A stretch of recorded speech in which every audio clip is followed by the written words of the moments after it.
CCTV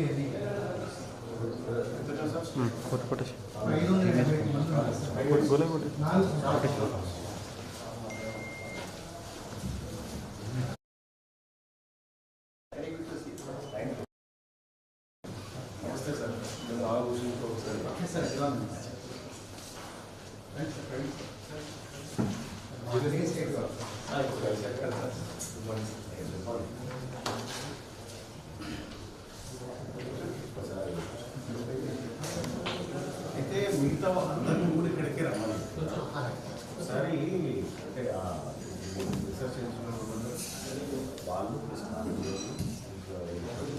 ఒకసారి employees సమస్య ఇక్కడో సార్ అక్కడో సార్ అందరూ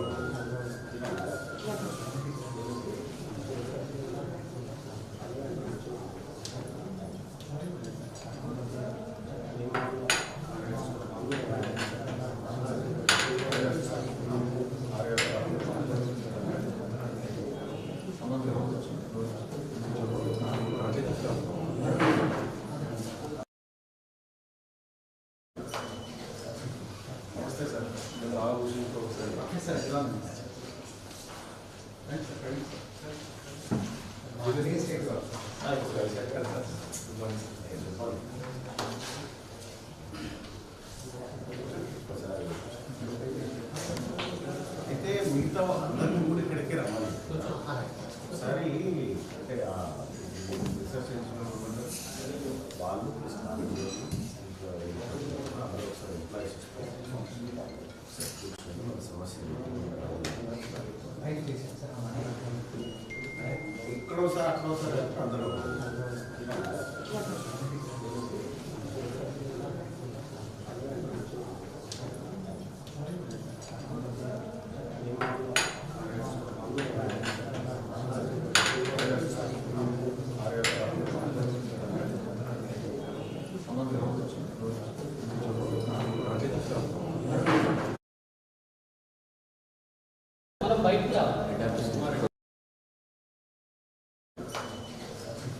నమస్తే సార్ నేను ఆలోచించుకో సార్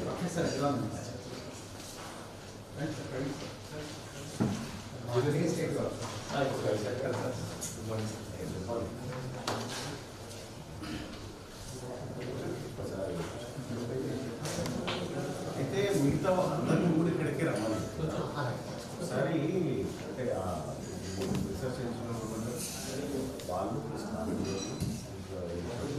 ఒకసారి ఎంప్లాయీస్ సమస్య ఇక్కడో సార్ అక్కడో సార్ అందరూ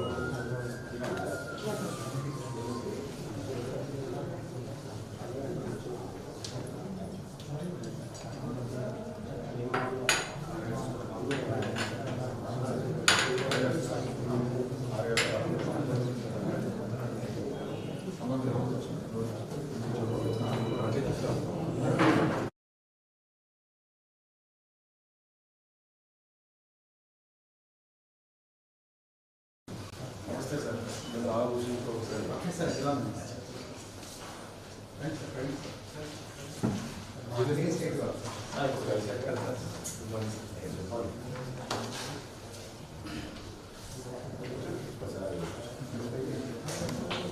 అయితే మిగతా అందరినీ కూడా ఇక్కడికి రమ్మని ఒకసారి అంటే రీసెర్చ్ చేసిన వాళ్ళు ఒకసారి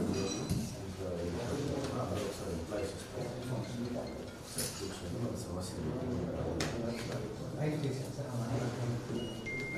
ఎక్కడో సార్ అక్కడో సార్ అందరూ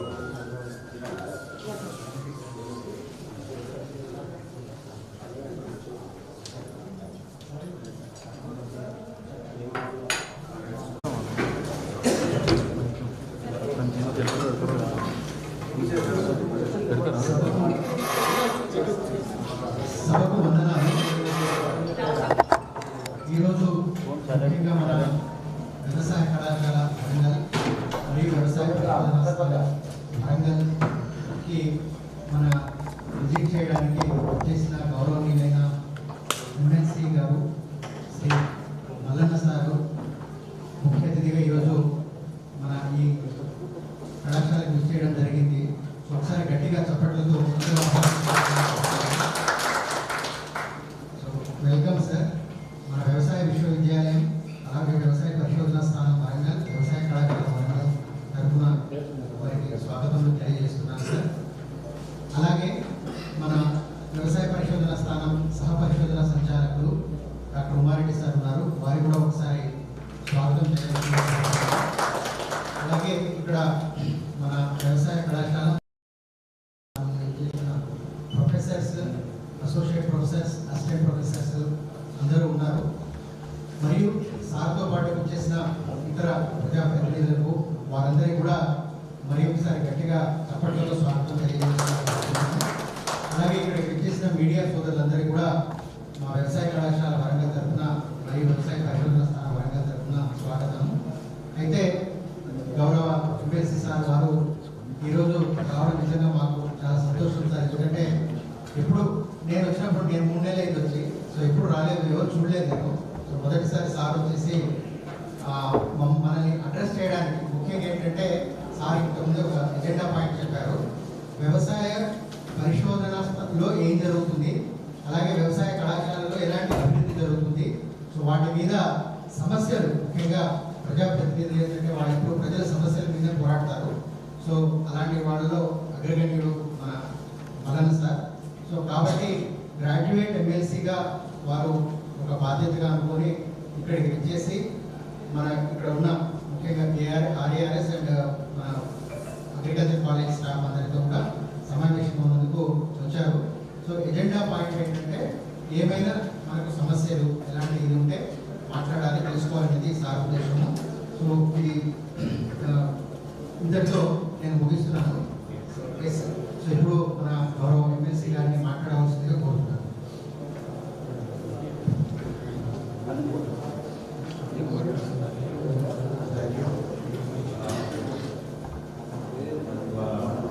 కళాశాలకి అలాగే రీసెర్చ్ సెంటర్కి రావడం చాలా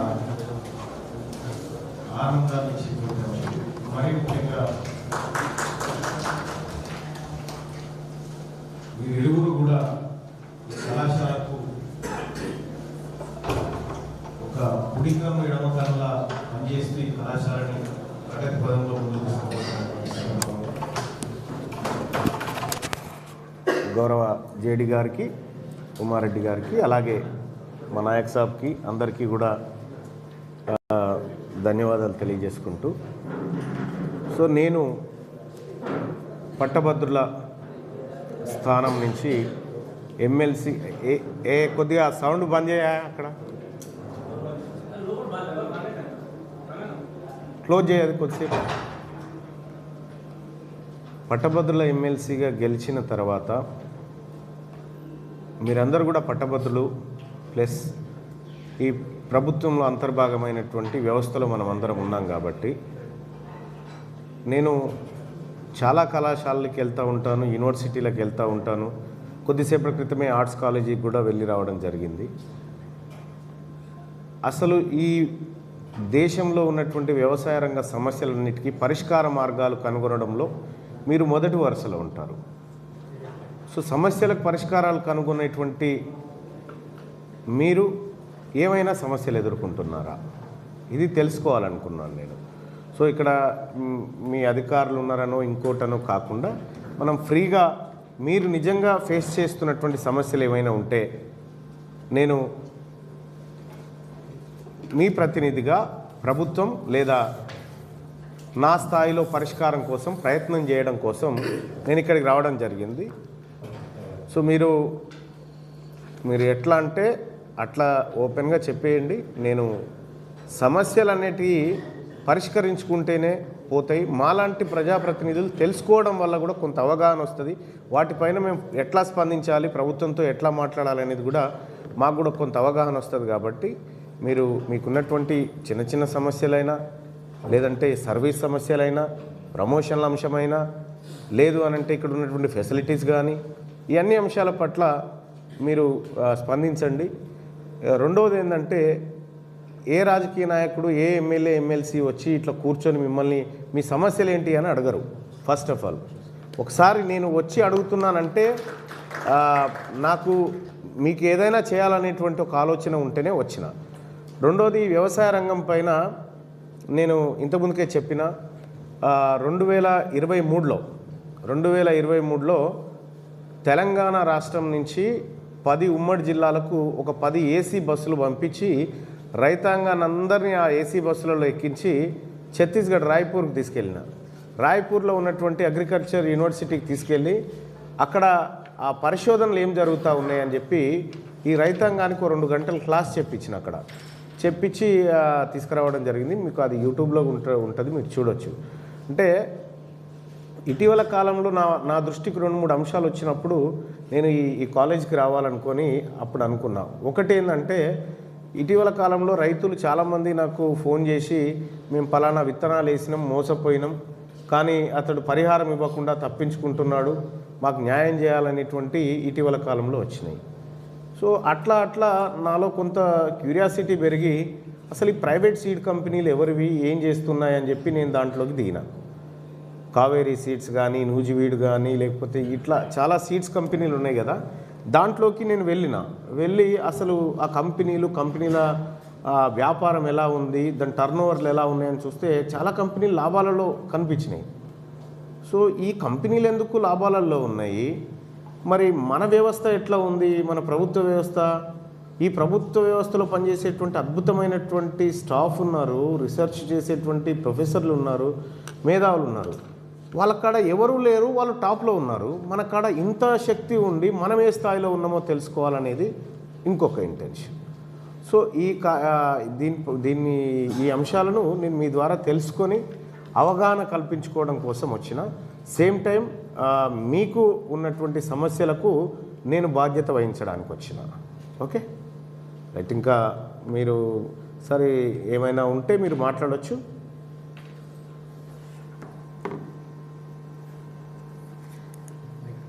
మాట్లాడండి, మైక్ ఇవ్వండి.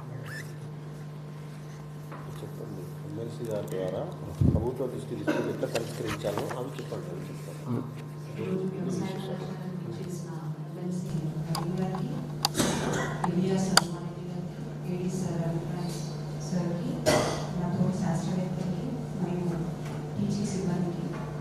ఇక్కడికి వచ్చిన మీడియా మిత్రులకి మరియు నాన్ టీచింగ్ స్టాఫ్ అందరికీ నా నమస్కారం. వెరీ థ్యాంక్ఫుల్ టు సార్ ఇక్కడికి వచ్చి మా ఇబ్బందులు ఏంటి, మా సిచ్యువేషన్స్ ఏంటి అని తెలుసుకోవడానికి. ఫస్ట్ థింగ్ మీరు రేజ్ చేసిన పాయింట్ ఒకటి, ఫార్మర్స్కి సీడ్ స్ప్యూరియస్ సీడ్ అలాగే విత్తనాలు ఎందుకు మోసపోతున్నారు దాని చూస్తే ద ఫస్ట్ థింగ్ ఏంటంటే సార్, సీడ్ ఎప్పుడైనా రిలీజ్ చేసేటప్పుడు దాన్ని టెస్ట్ చేసుకోవాలి సార్. దాని వయబిలిటీ ఫిగర్ టెస్ట్ అని 2 ఉంటాయి. అవి ప్రాపర్గా చేసి దాని రిజల్ట్ కనుక ఏ ప్రైవేట్ కంపెనీస్ అయినా కూడా దాని డీటెయిల్స్ ఇస్తూ ఆ విత్తనాన్ని అమ్మితే దానికి ఒక శాంటిటీ ఉంటుంది. అలా కాకుండా ఆ టెస్ట్ చేశారో చేయలేదో తెలియకుండా ఇన్ఫర్మేషన్ ఇవ్వకుండా అమ్మితే కనుక అది స్ప్యూరియస్ చేయడం మాట్లాడడం. ఫస్ట్ విత్తనాలు కొనుక్కునేటప్పుడు, సీడ్ కొనేటప్పుడు ఏమేమి పాటించాలి నియమాలు అనేది ఆల్రెడీ మొన్న రీసెంట్గా తీసేసారు. లాస్ట్ ఇయర్ ఆర్ఎంఎస్ ప్రోగ్రామ్ అని ఒకటి ఇంట్రడ్యూస్ చేశారు సార్. రైతు భూమి ప్లస్ శాస్త్రవేత్త అని ఒక 6 మెయిన్ పాయింట్ ఎజెండాతో స్టార్ట్ అయ్యారు. అందులో ఫస్ట్ మీకు ఒకవేళ సీడ్ కొంటే ఏ రకమైన తీసుకోవాలి, నష్టం వస్తే మీరు ఎలా క్లెయిమ్ చేసుకోవాలి, ఒకవేళ పెస్టిసైడ్స్ పనిచేయకపోయినా హెర్బిసైడ్స్ కొట్టినప్పుడు అది కొన్ని స్పెసిఫిక్ హెర్బిసైడ్స్ ఉంటాయండి, అదే ఆ రకమైన వీడ్స్నే అది తీసేయాలి. అలా కాకుండా అది కొట్టినప్పుడు పంట మొత్తం పోతే కూడా అది కూడా తప్పే, అంటే వాడు తప్పించినట్టు అనమాట. సో మీకు ఏంటంటే ఆ బిల్ అనేది ప్రొక్యూర్మెంట్ కంపల్సరీ ఉండాలి. ఇంకో విషయం ఏంటంటే సార్, ఇది అగ్రికల్చర్ రిలేటెడ్ కాబట్టి దాని life span, bill life span ఏంటంటే మనం క్రాప్ ఏ సీజన్కి కొంటామో ఆ సీజన్ బిల్ కంపల్సరీ ఉండాలి సార్. ఇవన్నీ ఆల్రెడీ రైతు భూమితో శాస్త్రవేత్త ప్రోగ్రాంలో ఇవన్నీ కమ్యూనికేట్ చేసి వాళ్ళకి అవేర్నెస్ క్రియేట్ చేస్తాం. ఒకటి. రెండోది ఏంటి, ప్రైవేట్ కంపెనీస్కి ఎందుకు విత్తనాలు ఇలా వెళ్తున్నాయంటే సార్, లేటెస్ట్ ఒక ప్రోగ్రాము ఒక వెరైటీ కనుక డెవలప్ చేస్తే అది నేను చేశాను అని పేటెంటింగ్ సిస్టమ్ ఒకటి తీసుకొచ్చారు సార్. అది చిన్న వ్యవస్థల నుంచి వచ్చింది కాదు, అది పెద్ద పెద్ద దగ్గర నుంచి పుట్టింది. పేటెంట్స్, రైట్స్ అనేవి ఎప్పుడైతే తీసుకొస్తామో న్యాచురల్లీ అవైలబుల్ ఉండాల్సిన సీడ్, ప్రకృతి ధర్మం, అది విత్తనం అనేది ప్రకృతి ఇచ్చేది, దానిని వేరే మాడిఫై చేసి అది నాది అనడం అనేది ఎప్పుడైతే నువ్వు అది నాది అని ఓన్ చేసుకున్నప్పుడు అందరికి అందుబాటులో ఉండదు. అప్పుడు కొంతమంది చేతిలో విత్తనం ఉంటుంది, అప్పుడు సామాన్య రైతులకు కొనలేకపోవచ్చు, దాన్ని అందుబాటులో లేకపోవచ్చు, ఆయన వ్యవసాయం గిట్టుబాటు కాకపోవచ్చు. వీరి విత్తనాల గురించి రైతుల గురించి అడిగినందుకు నేను ఇది అడ్రస్ చేద్దాం అనుకున్నాను సార్. ఇది కామన్ పాయింట్ జనరల్గా. ఇక ఇండెప్త్ కంటే కొంచెం సైంటిఫిక్గా ఎక్స్పీరియన్స్డ్ సైంటిస్ట్ ఇస్తారు సార్. రెండో విషయం, యూనివర్సిటీ విషయానికి వచ్చేసరికి ఏంటంటే సార్, మా యూనివర్సిటీలో శాలరీస్ సార్ గవర్నమెంట్ నుంచి వస్తాయి, both central and state government నుంచి. ఇక్కడ ఏమవుతుందంటే శాలరీస్ 3 డివిజన్స్లో ఉంటుంది. ఒకటేమో జనరల్, రెండోది ఏంటంటే పెన్షన్ సార్, మూడోది ఫామ్కి సార్, ఫామ్ సెక్షన్కి సపరేట్ హెడ్ నుంచి వస్తుంది స్టేట్ గవర్నమెంట్ నుంచి. ఇక్కడ ఏమవుతుందంటే 2 నెలల నుంచి ఫామ్ సెక్షన్స్కి వచ్చే అమౌంట్ స్టేట్ గవర్నమెంట్ రిలీజ్ చేయట్లేదు. సో యూనివర్సిటీలో ఉన్న ఫండ్స్ ద్వారానే ఈ ఫామ్లో పనిచేసే వాళ్ళకి శాలరీస్ ఇవ్వాల్సి వస్తుంది, అండ్ అది యూనివర్సిటీకి బర్డెన్ అవుతుంది సార్. రెండో ఆస్పెక్ట్ ఏంటి అని అంటే సార్, రిక్రూట్మెంట్ సార్. ఇక్కడ బీసీ గారు వచ్చిన తర్వాత నెంబర్ ఆఫ్ సీట్స్ అంటే ప్రైవేట్ యూనివర్సిటీస్ పెరిగి వాటి యొక్క అంటే ఎడ్యుకేషన్ సిస్టమ్ లేకపోతే క్వాలిటీ ఆఫ్ ఎడ్యుకేషన్ తగ్గుతుంది అనే ఒక ఇదితోటి number of seats in this recognised university పెంచారు. పెంచిన తర్వాత ఏమైందంటే సార్, ఇక్కడ కొత్త ఇన్ఫ్రాస్ట్రక్చర్ ప్రాబ్లం ఉంది వాస్తవానికి. ఇంకోటి ఏంటంటే రిక్రూట్మెంట్ సార్, హ్యూమన్ రిసోర్స్ అనేది పెద్ద లిమిటేషన్ ఉంది. రిక్రూట్మెంట్ చేస్తే కనుక డెఫినెట్గా అది కొంచెం ఆ సమస్యను కొంచెం సెట్ చేయొచ్చు. ఆ రిక్రూట్మెంట్ కోసం ఆల్రెడీ బీసీ గారు వేకెన్సీస్ కోసం అని పంపించారు సార్. గవర్నమెంట్ దగ్గర ఉంది ఫైల్, అది ఫినాన్స్ సెక్రటరీ దగ్గర ఉంది సార్ ఫైల్. ఒకవేళ అప్రూవ్ అయ్యి కొత్త రిక్రూట్మెంట్ కనుక వస్తే డెఫినెట్గా స్టాఫ్ ఎక్కువ అవుతారు, అది కూడా మనం సాల్వ్ చేసుకోవచ్చు. That is also is in the hands of government. ఒకటి శాలరీస్, 2 రిక్రూట్మెంట్. మూడోది వచ్చేసరికి సార్, మీరు రీసెర్చ్ అడిగారు. మా university 3 mandate, 1 research, 2 education, 3 extension. రీసెర్చ్కి వచ్చేసరికి ఏంటంటే సార్, R&Dకి ప్రతి ఫినాన్షియల్ ఇయర్ బడ్జెట్లో 100 కోట్లు ఇస్తే తప్ప క్వాలిటీ రీసెర్చ్ అనేది బయటికి రాస్తుంది. ఆ 100 కోట్ల బడ్జెట్ 6 సంవత్సరాల నుంచి స్టేట్ గవర్నమెంట్ నుంచి యూనివర్సిటీకి రావట్లేదు. ఒకవేళ మీరు కనుక అది ఇప్పించినట్టయితే క్వాలిటీ రీసెర్చ్ అనేది అది మా బాధ్యత సార్, నేను తప్పకుండా చేస్తాను. ఈ 3 సమస్యలు అయితే గవర్నమెంట్ రిలేటెడ్ సార్. అంటే మీ ఎక్స్పెక్టివ్ మీరు ఇలా మాట్లాడతారు అని అనుకుంటున్నాను సార్.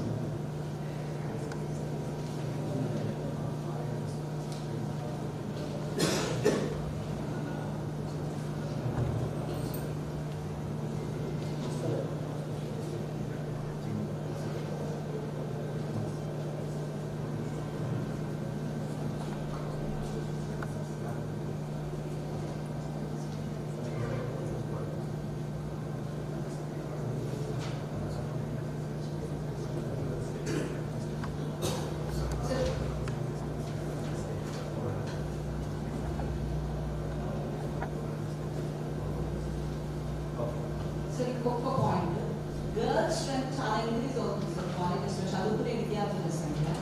కాకపోతే వాళ్ళకి సెక్యూరిటీ ఇచ్చే విషయంలో గర్ల్స్ హాస్టల్స్ అనేవి మ్యాండేట్స్. ఇక్కడ మన అగ్రికల్చర్ కాలేజ్ యూనివర్సిటీ ఏంటంటే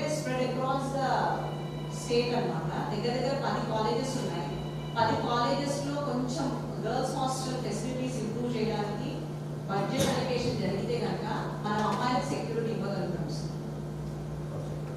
సో ఇవి కొంచెం గవర్నమెంట్ రిలేటెడ్ సమస్యలు. మీరు ప్రభుత్వ ప్రతినిధి కాబట్టి ఇలాంటి అంశాలు సారీ నా ప్రతినిధి మిడిల్ మ్యాన్ కాబట్టి చెప్తున్నాను సార్. ఇందులో నాకు తెలిసి ఏదైనా పాటల తెలిసి thank you for giving this.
నమస్కారం సార్, నా పేరు డాక్టర్ వై ప్రశాంత్.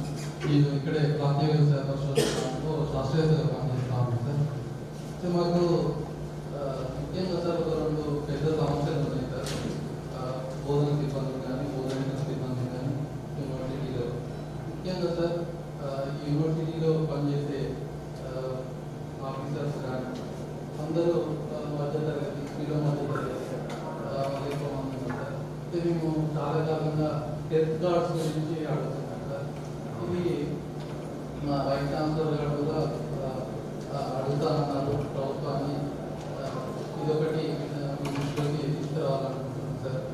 తర్వాత ఇంకొకటి సార్, ముఖ్యంగా మాకు పోయిన వేతన సవరణ ఏరియాస్ ఒకటి బకాయి ఉన్నాయి సార్. అది గవర్నమెంట్ నుంచి ఇప్పిస్తే కొంచెం అందరికీ ఉపయోగపడుతుందని అనుకుంటున్నాం సార్. తర్వాత ఇంకోటి ముఖ్యంగా మీరు రేట్ చేసిన పాయింట్ ఏదైతే ముందు చాలామంది రైతులు విత్తన సమస్య వల్ల నష్టపోతా ఉన్నారు, అది వ్యాలిడ్ పాయింట్ సార్. దీన్ని ఉద్దేశించి గత సంవత్సరం మా యూనివర్సిటీ నుంచి మా వైస్ ఛాన్సలర్ గారు ప్రతి గ్రామానికి మన యూనివర్సిటీ నుంచి డెవలప్ చేసిన విత్తనాలు చేరితే రైతు నుంచి రైతుకి సప్లై అవుతుంది, వాళ్ళ నుంచి వాళ్ళకి మల్టిప్లై అవుతుంది అనే ఉద్దేశంతో లాస్ట్ ఇయర్ మేము మన యూనివర్సిటీ నుంచి పెద్ద ఎత్తున చేపట్టడం జరిగింది సార్. దానిలో మనకి వివిధ రకాలైన సీడ్, వరి విత్తనం, అదేవిధంగా పప్పు దినుసులు, green gram, black gram, red gram ఇవన్నీ ఇవ్వడం జరిగింది సార్. ఈ ఇయర్ కూడా మా వైస్ ఛాన్సలర్ గారు దీన్ని పెద్ద ఎత్తున తీసుకోవాలి అని అనుకుంటున్నారు. అయితే ఇంకా ఏంటంటే సీడ్ బిల్ అనేది మీకు ఐడియా ఉంటుంది. దీంట్లో ఇప్పుడు బయట అమ్మే వెరైటీస్ కానీ విత్తనం ఏదైతే ఉందో అది ట్రూత్ఫుల్ లేదు. అంటే ఇది ఏంటంటే మనకి శాస్త్రీయంగా ఒక నమ్మకం మీద మాత్రమే ఒక కంపెనీ సేల్ చేస్తుంది.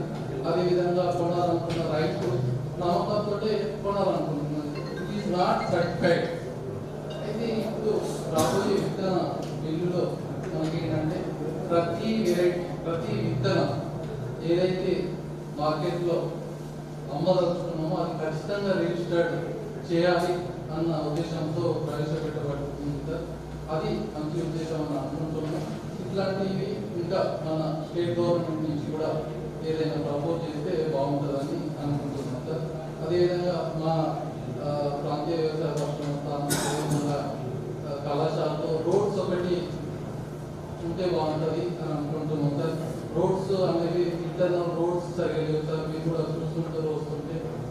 అట్లే మాకు ముఖ్యంగా గెస్ట్ హౌసెస్ క్వార్టర్స్ అనేవి లేవు సార్. ఇక్కడ వేరే జగిత్యాలలో కానీ మిగతా ప్లేస్లో చూసుకుంటే క్వార్టర్స్ స్టాక్ క్వార్టర్స్ ఉన్నాయి. ఇక్కడ ఉంటే స్టాక్కి లభ్యమవుతారని అనుకుంటున్నాం సార్. ఇవి మేజర్గా మీ దృష్టికి తీసుకొద్దాం.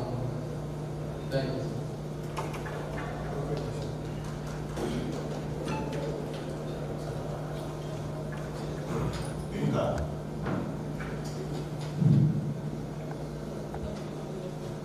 ఉన్నటువంటి పెద్దలు గౌరవ ఎమ్మెల్సీ గారు, అదేవిధంగా అసోసియేట్ డైరెక్టర్ ఆఫ్ రీసెర్చ్, అదేవిధంగా అసోసియేట్ డీన్ అందరికీ, నా తోటి సహచర సిబ్బంది అందరికీ నమస్కారం.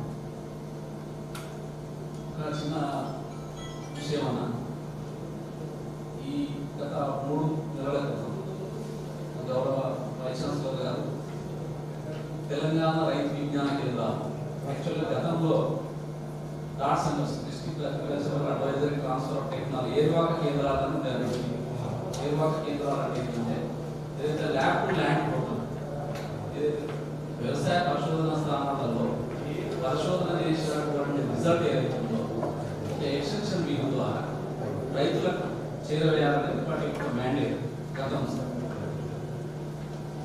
అయితే ఇప్పుడు 33 జిల్లాలు ఏర్పడడం జరిగింది కాబట్టి 3 జిల్లాలు హైదరాబాద్ చుట్టుపక్కల అగ్రికల్చర్ లేదు కాబట్టి అది వదిలేస్తే 30 జిల్లాలకు తెలంగాణ రైతు విజ్ఞాన కేంద్రం అంటే లైక్ ఎక్స్టెన్షన్ యూనిట్ వాళ్ళు ఏంటంటే ఇప్పుడు మీరు ఇంతకుముందు ప్రైవేట్ కంపెనీ వాళ్ళు ఎందుకంత టాప్ అంటే ఆ యాంగిల్లోకి సంబంధించిన ఇది.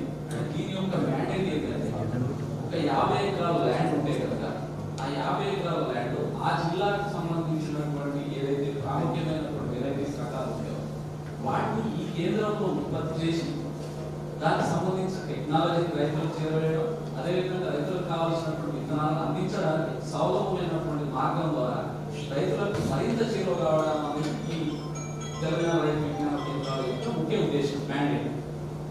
అయితే ఇక్కడ కన్స్ట్రెంట్ ఏమైందంటే ఈ 50 ఎకరాల ల్యాండ్ అనేది కన్స్ట్రెంట్. నన్ను ఏం చేశారంటే నేను హన్మకొండకి మోడల్ ఆఫీసర్, హన్మకొండ జిల్లాకి మోడల్ ఆఫీసర్. నా పని ఏంటంటే నేను కలెక్టర్ల దగ్గరికి, ప్రజాప్రతినిధుల దగ్గరికి వెళ్ళి ల్యాండ్కి సంబంధించి ఇష్యూస్ మాట్లాడి ల్యాండ్ ప్రొక్యూర్ చేసి ఎస్టాబ్లిష్ చేయడం వరకు నా పని. అయితే హన్మకొండ జిల్లా అంతా కూడా 14 మండలాలలో 7 ఎమ్మెల్యేలు, 14 మండలాల జిల్లాలో ఉంటే 7 మంది ఎమ్మెల్యేలు.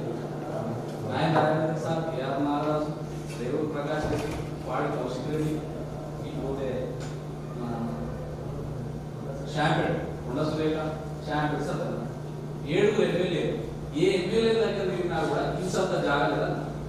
ఈ విషయం నేను సార్ కూడా చెప్పినాను. పొలం ప్రభాకర్ సార్ కూడా దీని దగ్గర తీసుకెళ్ళినా చాలా ఇబ్బంది అవుతుందన్న. ప్రత్యేకంగా మీరు ఇక్కడికి అంటే నేను ఈ ఒక్క ఇష్యూ మీతో ఎక్కడెక్కడ కావాలి? సిటీలలో హన్మకొండ జిల్లాలో ఎక్కువ పబ్లిక్ ఉన్నటువంటి ప్లేస్. ఫర్ ఎగ్జాంపుల్ హన్మకొండ జిల్లాలో మేజర్ పర్కాలను ఆనుకోనైనా పర్వాలేదు, హన్మకొండ హెడ్ క్వార్టర్ ఆనుకోనైనా పర్వాలేదు. సార్ దాని యొక్క ప్రధాన ఎక్కడ కడితేనైతే రైతులు రావడానికి అనుకూలంగా ఉంటుందో బాగా లోపల కట్టాం అనుకోండి సార్, అక్కడ రైతులందరూ ఆ ఊరోళ్ళే వస్తారు. అందరు రైతులు, జిల్లా మొత్తం రైతులందరూ రావాలంటే ఒక సెంటర్ ప్లేస్ అయి ఉండాలి, మెయిన్ రోడ్కి వచ్చి దగ్గర, అది మార్కెట్కు దేనికో దగ్గర అయి ఉండాలి. అట్లుంటే అందరు వస్తారు జిల్లా రైతులు. కడెం శ్రీహరి సార్ దగ్గర 3 సార్లు పోయింది. ఆయన ఫస్ట్ 5 తీసుకురావాలి చూపించిన. 3వ సారి వెళ్తే యాక్చువల్గా ఉన్నది సార్ కూడా తెలుసు ల్యాండ్ ఎక్కడ ఉంది అంతా మేము సేకరించినాం ప్రైమరీ ఇన్ఫర్మేషన్. ఆయన దగ్గర పోతే లేదు కదా ల్యాండ్ ఎక్కడ లేదు కదా. కాబట్టి ఇంట్లో పాజిటివ్ కన్సర్న్ ఉన్నది రేవూరు ప్రకాష్ రెడ్డి సార్ ఒక్కరే. ఆయన నీ మోగానే తహసీల్దార్లకు ఫోన్లు చేస్తాడు, ఆర్డీఓలకు ఫోన్లు చేస్తాడు, కానీ మెటీరియలైజ్ అయితే లేదు. ఎందుకు అంటే వ్యవసాయం రైతులకు శాస్త్ర సాంకేతిక పరిజ్ఞానం ఇప్పుడే ఎక్కువైపోయి రైతులకు అవసరం లేదా? కాన్సెప్ట్ మంచిది. ఎందుకు ఈ కన్స్టెంట్స్ అనేది ఒక 50 ఎకరాలు అనుకుందాం సార్. వీసీ గారు ఏంటంటే 50 ఎకరాలు ఉంటే బెటర్ అన్నాడు. ఇక మినిమం 30 ఉంటే సరిపోతుంది భయ్య అనేది ఫైనల్ కన్క్లూజన్. దానికి కూడా చాలా అవస్థ అవుతుందన్న. మీరు ఖచ్చితంగా మినిస్టర్ గారు మీకు దగ్గర కాబట్టి నేను మినిస్టర్ గారు 2 సార్లు పోయినా, ఒకసారి పోతే సర్పంచ్ ఎలక్షన్ అన్నట్టు మొన్న మాట్లాడితే తర్వాత ఈ మేడారం అయిపోయిన తర్వాత కలవాలి. కాబట్టి మీ దృష్టికి తీసుకొస్తాను. దీన్ని మాత్రం హన్మకొండలో తెలంగాణ రైతు విజ్ఞాన కేంద్రం మినిమం 30 ఎకరాలతోటి ఎస్టాబ్లిష్ చేయాలన్న మీ కాన్స్టిట్యున్సీ నేమ్ ఉంటుందని ఈ విషయం అందరికీ కూడా చెప్పడం జరిగింది. ఈవెన్ స్పేస్ సార్, యాక్చువల్గా స్పేస్ కూడా ఈ రైతు విజ్ఞాన కేంద్రం యొక్క ఆఫీసు స్పేస్ కూడా కలెక్టరేట్ ఉండాలనేది మంచి ఉద్దేశం.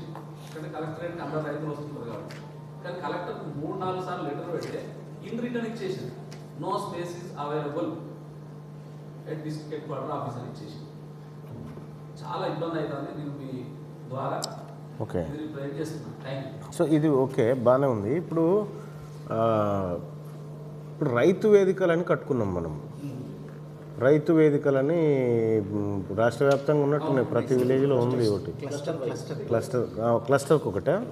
ఇప్పుడు ఈ రైతు వేదికల్లో మనం ఒక డిజిటల్ బోర్డు పెట్టుకున్నట్టున్నాము, తర్వాత కొంత ఎక్విప్మెంట్ పెట్టినాము.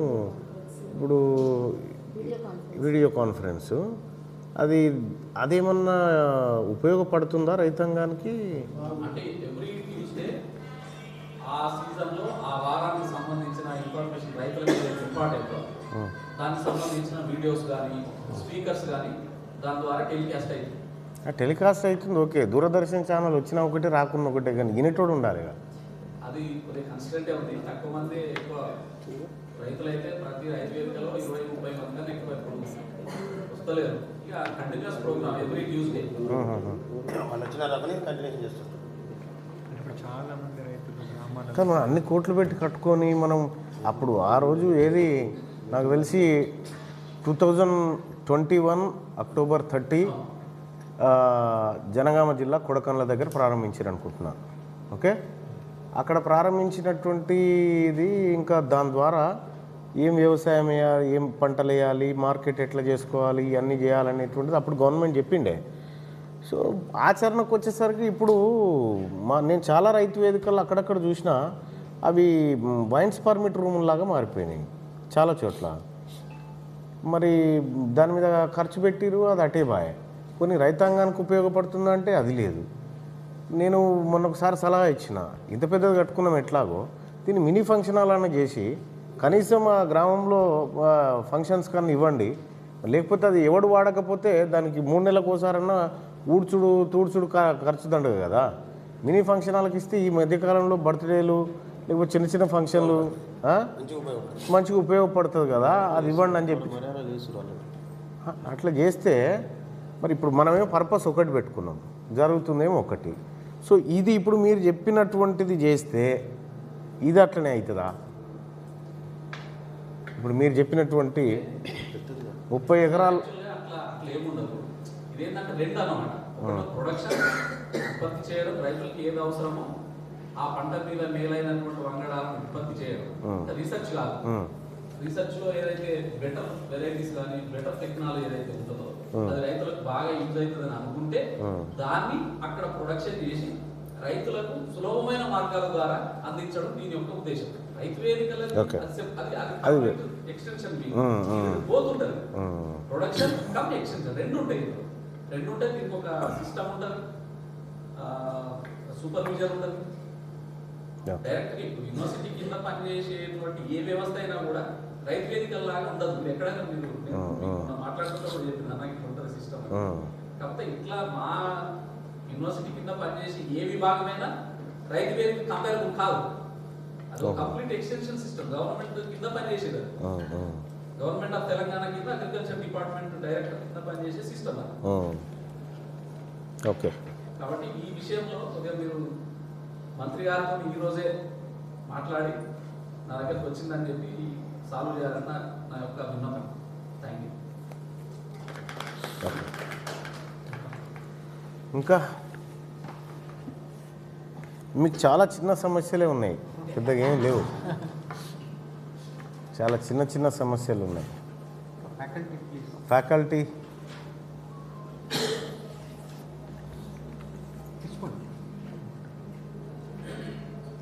అయితే నాకు ఒక ఆలోచన. ఇప్పుడు చెర్లపల్లి దగ్గర ఉన్న ఈ ఖైదీల వ్యవసాయ క్షేత్రం ఎంత ఉంది అది హరిశంకర్ అన్న? 36 అంతేనా? ముంగడిది 30 ఎకరాలు. అక్కడ ఖైదీలు ఓపెన్ ఎయిర్ జైల్లో ఉండేటువంటి ఖైదీలు వ్యవసాయం చేస్తారు కదా, కూరగాయలు చేస్తారు. కానీ దానికి మన వ్యవసాయ అంటే మన ఈ డిపార్ట్మెంట్ ఏమన్నా సహకారం అందిస్తుందా సార్? దానికి ఏమన్నా ఉందా? ఇక్కడైతే చేస్తాం సార్. ఇక్కడ జైలు ఉండే కదా సార్, ఇక్కడికైతే మేము పోయేటోళ్ళం సార్.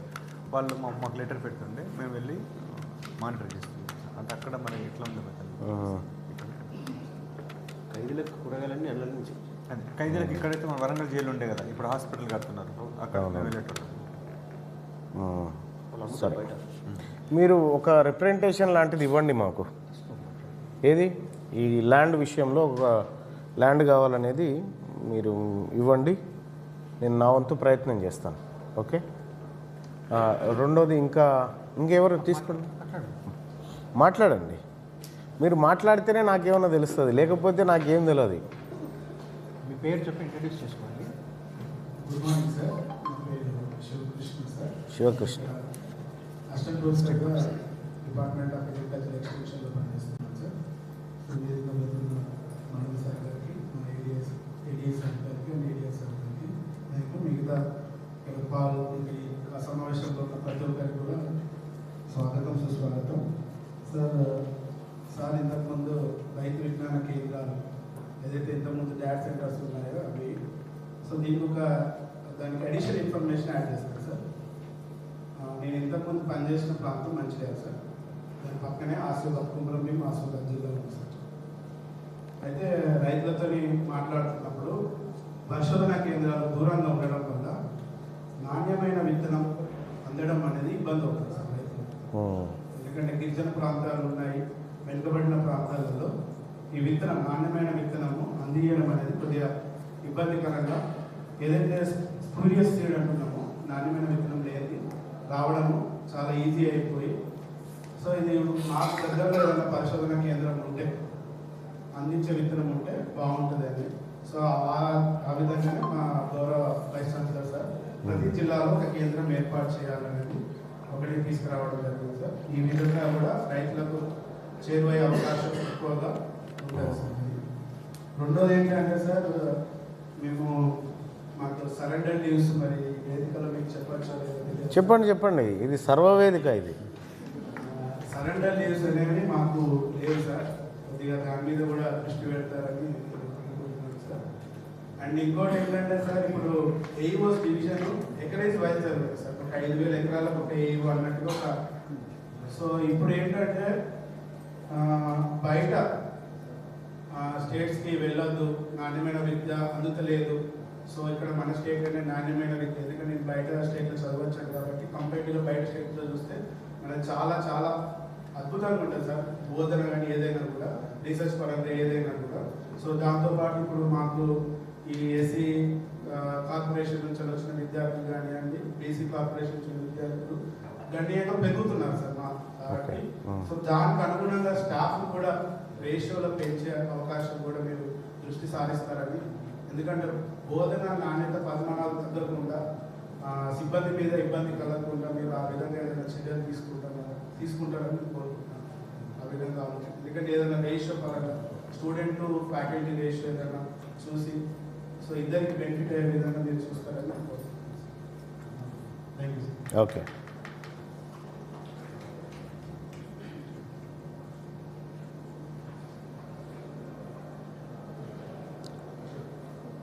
ఇంకా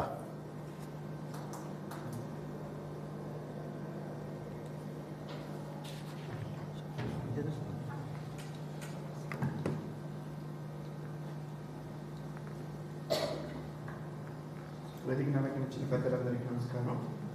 నా పేరు విద్యాధర్. నేను ప్రొఫెసర్గా యూనివర్సిటీలో పనిచేస్తున్నాను, department of genetics and ప్లాంటేషన్లో.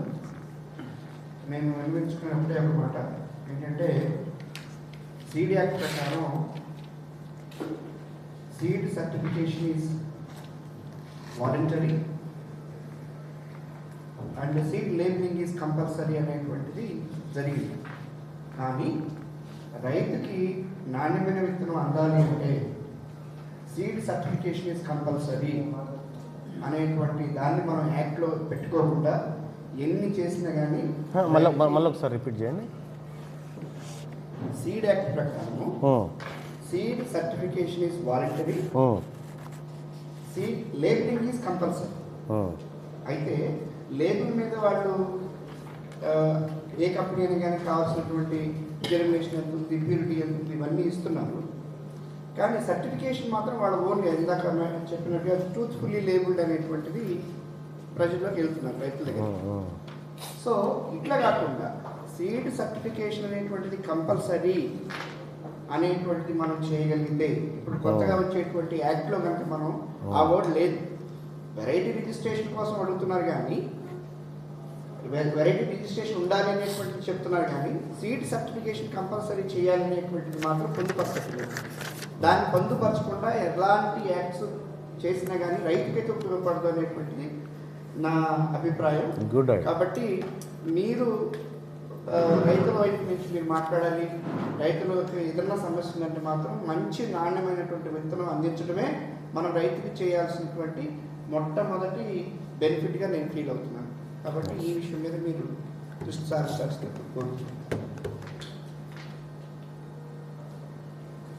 First నేను యాక్ట్ను ఇంకా చూడలేదు, అది చూస్తా. అది ఇంకా దాంట్లో మీరు మంచి వ్యాలిడ్ పాయింట్ చెప్పినారు. దాంట్లో అంటే వాలంటరీ వాళ్ళు పెట్టడం కంటే దాన్ని సర్టిఫికేషన్ రూపంలోకి తీసుకురావడం అనేది important.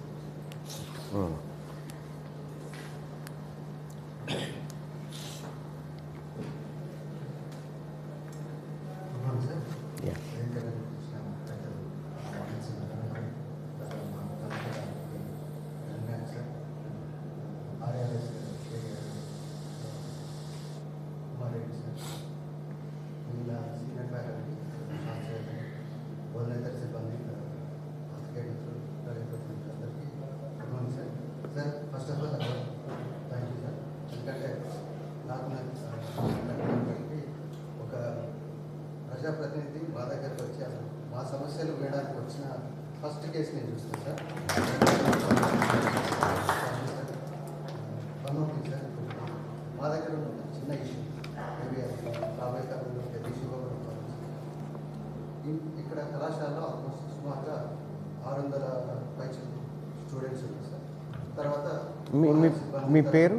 Sir Narender sir. Okay. Department of అగ్రికల్చర్లో వర్క్ చేస్తాను సార్. ఓకే. తర్వాత సుమారు ఒక 600 మంది విద్యార్థులు, తర్వాత 150 మంది బోధనేతర సిబ్బంది, తర్వాత లేబర్, ఇంతమంది ఉంది సార్. దీనికి యాక్చువల్లీ ఏంటంటే మాకు డ్రింకింగ్ వాటర్ ఫెసిలిటీ ఒకటి చాలా ఇబ్బందికరంగా ఉంది సార్. ఆర్ఆర్ఎస్ నుండి సార్ వాళ్ళు ఆల్మోస్ట్ నాకు తెలిసిన వరకు 14-15 బోర్లు వేశారు సార్. 14-15 బోర్లలో నాకు ఉన్న జ్ఞానం ప్రకారం ఒకటి సక్సెస్ఫుల్ అయిందని. తర్వాత కాలేజ్ సైడ్ నుండి 3-4 బోర్లు వేస్తే, తర్వాత బాయ్స్ హాస్టల్లో ఒకటే సక్సెస్. ఆ ఒక్కటే మనకి ఇప్పుడున్న ఈ చెప్పినటువంటి నెంబర్ మొత్తానికి కూడా డ్రింకింగ్ వాటర్ ఫెసిలిటీగా ఉంది. సో దీన్ని మిషన్ భగీరథ ద్వారా ఏమన్నా వాటర్ ఇప్పించగలిగితే, ఎందుకంటే ఇదంతా రాబోయే విద్యార్థులందరూ కూడా వ్యవసాయానికి తర్వాత రైతులకు ఉపయోగపడేటువంటి గొప్పగా వ్యక్తులు కనుక మేజర్గా వాటర్ సోర్స్ ఇబ్బంది ఉంది. ఎందుకంటే మన వ్యవసాయం అనేది ఫస్ట్ వాటర్ ఫెసిలిటీ ఉంటేనే మనకి ఏదైనా ఇక్కడ తాగునీటి సమస్యగా వస్తుంది. దీని ఏమైనా మిషన్ భగీరథ సపరేట్ లైన్ మనకు అట్లీస్ట్ డ్రింకింగ్ వాటర్ ఇబ్బంది లేకుండా, ఎందుకంటే ఆ బోర్ కనుక ఒకళ్ళు పని చేయకుండా ఏదైనా ప్రాబ్లం వస్తుంది సార్, కన్ఫామ్గా బయట నుండి వాటర్ ప్రొడ్యూస్ చేయాల్సిన పరిస్థితి వస్తుంది. సో ఇప్పుడు లేడీస్ హాస్టల్లో అదే జరుగుతుంది. వాళ్ళకి వచ్చిన ప్రాబ్లం రావడం వల్ల బయట నుండి తెస్తుంది.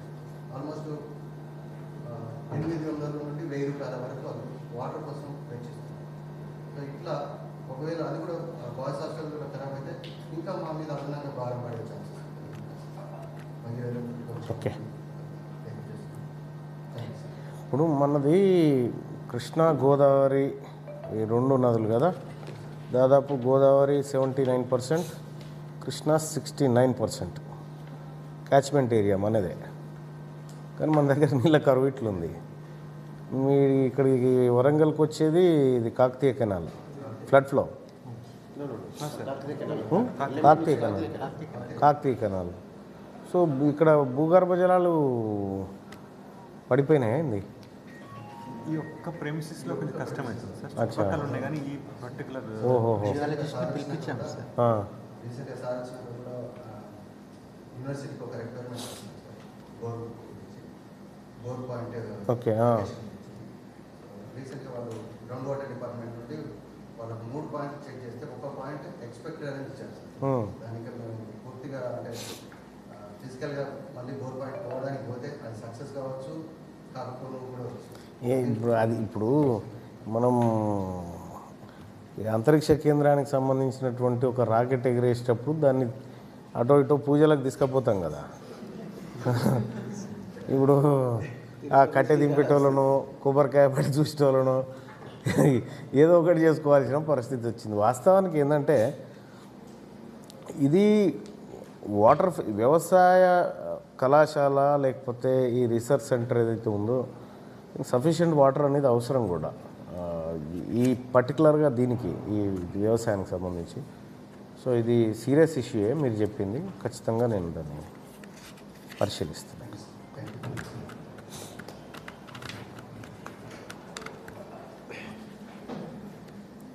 మీకేం సమస్యలు లేవు కదా, అంతా హ్యాపీగా ఉన్నారుగా. మళ్ళీ నేను పోయినాక అయ్యో ఇది చెప్పకపోదు చెప్పాల్సిండేనేమో అని అనుకోకండి ఇక. ఎందుకంటే మీరు ఒక విషయం ఏంటంటే సమస్య అనేది ప్రతి ఒక్కరికి ఉంటుంది. నేను చెప్పడం వల్ల ఇబ్బంది అవుతుందేమో అట్లా అనుకోకండి. ఎందుకనంటే సమస్యగానే ఉండిపోతుంది. అట్లయితే పరిష్కార మార్గం అనేది కావాలి, అది అవసరం కూడా. యాక్చువల్గా అంటే ఇప్పుడు ఈ ఇష్యూ నేను మాట్లాడేది అంత ఇంపార్టెంట్గా లేదనేది పక్కకు పెడితే కనుక మన రాష్ట్రంలో 15 యూనివర్సిటీలు ఉన్నాయన్న. మొత్తం 15 యూనివర్సిటీలలో 6 నెలల క్రితం 12 యూనివర్సిటీస్కి ఏజ్ ఎన్హాన్స్మెంట్ 60 నుంచి 65 అయినా. అంటే యాక్చువల్గా ఈ ఫోరంలో నేను పర్సనల్గా మీకు అప్లై చేసేవాళ్ళ. అంటే దీనివల్ల ఏమైందంటే యూనివర్సిటీ దగ్గర ఉన్నటువంటి ఒక ఇష్యూని ఎవరైతే రైజ్ చేస్తారో అది వాళ్ళ పర్సనల్ బెనిఫిట్ కోసమే ఇక్కడ ఇష్యూ. బట్ చూసే వాళ్ళు ఎట్లా చూస్తారు, వాళ్ళకి అగెనిస్ట్గా చూస్తారు. కాబట్టి ఈ ఇష్యూని అందుకే చెప్తున్నాను. ఇప్పుడు నేను ఇక్కడ నాకు 10 ఏళ్ళు ఉంది సర్వీస్, అయినా మనం ఎందుకు మాట్లాడుతున్నాం అంటే ఇంత డిస్పారిటీ ఏంటి ఉన్న 15 యూనివర్సిటీస్లలో 12 యూనివర్సిటీస్కి 60 నుంచి 65 ఏజ్ చేశారని ఒకటే జీవోలో ఇచ్చేసింది. Excluding these 3 universities, agriculture, veterinary and horticulture.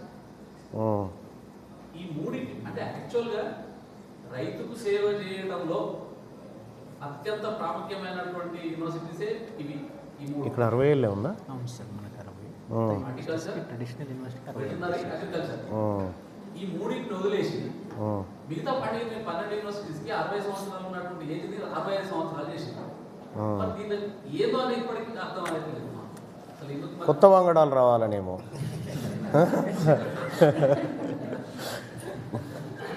ఇది బర్నింగ్ ఇష్యూ. మొత్తం ఈ కళాశాల ప్లస్ రీసెర్చ్ సెంటర్ వీటన్నిటి కలిపి ఒక 6 సెక్యూరిటీ గార్డ్స్ ఉన్నట్టుగా తెలుస్తూ ఉంది. అవునా? లేదు సార్, మన దగ్గర 9 మంది ఉన్నారు సార్ మన కాలేజీలోనే. మనకు అంటే మాకు ఒక్కొక్క పాయింట్కి సార్ అంటే మా ప్రెమిసెస్ మీద ఒక పాయింట్ అనుకుంటే ఆ పాయింట్కి 3 ఉంటారు సార్. ఎవ్రీ 8 ఉన్నారా? ఉన్నారు సార్, మనకు 9 మంది సఫిషియెంట్గా ఉన్నారు కదా సెక్యూరిటీ? నిజమే కదా వార్డెన్ మేడం, వార్డెన్ గారు? గర్ల్స్ హాస్టల్, మన అంటే 9 మంది ఉంటారా? 8 అవర్స్కి. ఇప్పుడు గర్ల్స్ హాస్టల్కి 3 అందులో ఒకరు సెలవు పెట్టారనుకో,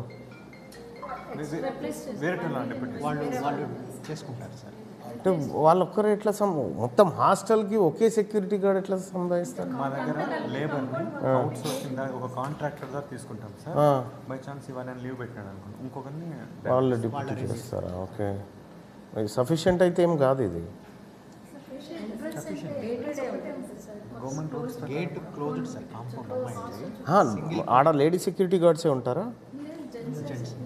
అట్లా మరి లేడీ సెక్యూరిటీ గార్డ్స్ని పెట్టుకోవాలి కదా. హాస్టల్ గేట్ దగ్గర అయినా కూడా సో పురుషుల కంటే మహిళా సెక్యూరిటీ గార్డులు ఉండడం బెటర్ ఏమో. కొన్ని ఎమర్జెన్సీ పనులు అయితే జెంట్సే మంచిది సార్. లోపలికి ఓకే, గేట్ తీయడం జెంట్స్ వాళ్ళే. అదే లోపలికి పోకుండా, ఎందుకంటే ఇప్పుడు ఎందుకంటే దాదాపు 450 మంది అమ్మాయిలే ఉన్నారు మన దగ్గర కాబట్టి, సో వాళ్ళ భద్రత విషయంలో సోలార్ ఫెన్సింగ్, కెమెరాస్ ఉన్నాయి sir. and we don't allow them to go out without permission. After 6 ಎಲ್ಲ ಬೈಟ್ పంపించింది సార్. బయటకి వెళ్ళి బిఫోర్ 6 ఫాస్ట్ ప్రెమిసెస్ వచ్చేసి ఉంటే చెప్పండి, మరి నేను మాట్లాడాలి కదా. మీ అందరి ఫేసులు చూస్తుంటే ఏదో ఉన్నట్టు అనిపిస్తుంది నాకైతే. అదేందో చెప్పండి, అదేంటో చెప్పండి.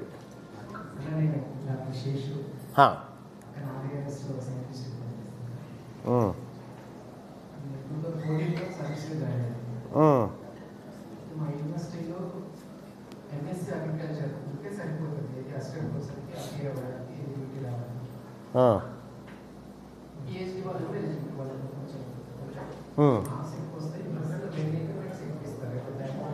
ఫిక్సింగ్ పే ఇక్కడ చిన్న డిస్పారిటీ ఉంది సార్. ఎంఎస్సీతో జాయిన్ అయిన వాళ్ళకి 3 ఇంటర్వ్యూస్ ఇస్తారు, పేవింగ్ సెషన్ తీసుకుంటారు. పిహెచ్డికి వచ్చిన వాళ్ళకి 5 ఇంటర్వ్యూస్ ఇస్తారు. ఓకే. అయితే జాయినింగ్ టైంకి కొంతమంది ఇన్ సర్వీస్లో ఉన్న వాళ్ళు లేదంటే జాయిన్ అయిన తర్వాత పిహెచ్డి చేసి వచ్చే పడిపోతున్నారు. అక్కడ ఏమవుతుందంటే డైరెక్ట్గా పిహెచ్డితో జాయిన్ అయిన వాళ్ళకి ఎంఎస్సీతో జాయిన్ అయ్యి తర్వాత పిహెచ్డి చేసి వచ్చిన వాళ్ళకి ఎప్పుడైతే 2 ఇంటర్వ్యూస్ ఎక్స్ట్రా యాడ్ చేసి వెరిఫికేషన్ చేస్తున్నారు ఆ రోజుకి డైరెక్ట్గా పిహెచ్డి జాయిన్ అయిన వాళ్ళకంటే తర్వాత పిహెచ్డి చేసి వచ్చిన వాళ్ళకి శాలరీ ఎక్కువ అవుతుంది. ఓకే. అది ఎప్పటి నుంచో నేను 2014 నుంచి ఆబ్జెక్షన్స్ వస్తూనే ఉన్నాయి. బట్ ఈ ఇష్యూ అడ్రస్ చేయండి సార్. ఓకే, మీరు నాకు ఒక రిప్రజెంటేషన్ ఇవ్వండి దాని మీద. ఎగ్జాంపుల్ చెప్తాను చూడండి. ఓకే ఓకే, నాకు అర్థమైంది అది. అతను ఇన్ సర్వీస్లో మళ్ళీ పిహెచ్డి చేస్తే అతనికి మీకంటే ఎక్కువ శాలరీ వస్తూ ఉంది. అంటే మీరు పొరపాటున పిహెచ్డి చేసినారు. Okay, right. ఒక చిన్న రిప్రజెంటేషన్ ఇవ్వండి దానిపైన. ఓకే, ఇంకా మీద వాళ్ళెవరు? వెయిట్ మాట్లాడదాం. ఫస్ట్ వీళ్ళది కంప్లీట్ అయిపోయాక వాళ్ళది మాట్లాడదాం.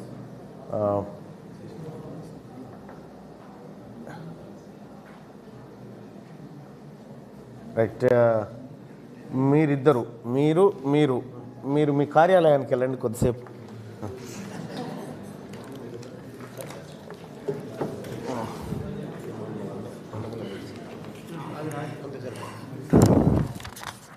నేను వస్తాను, మంచి టీ తాగుదాం అందరం.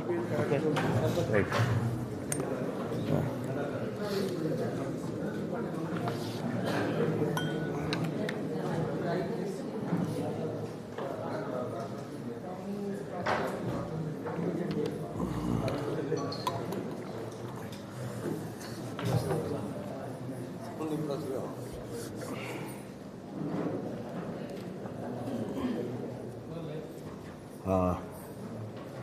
లైవ్ ఆఫ్ చేయి, మైక్ తీసి.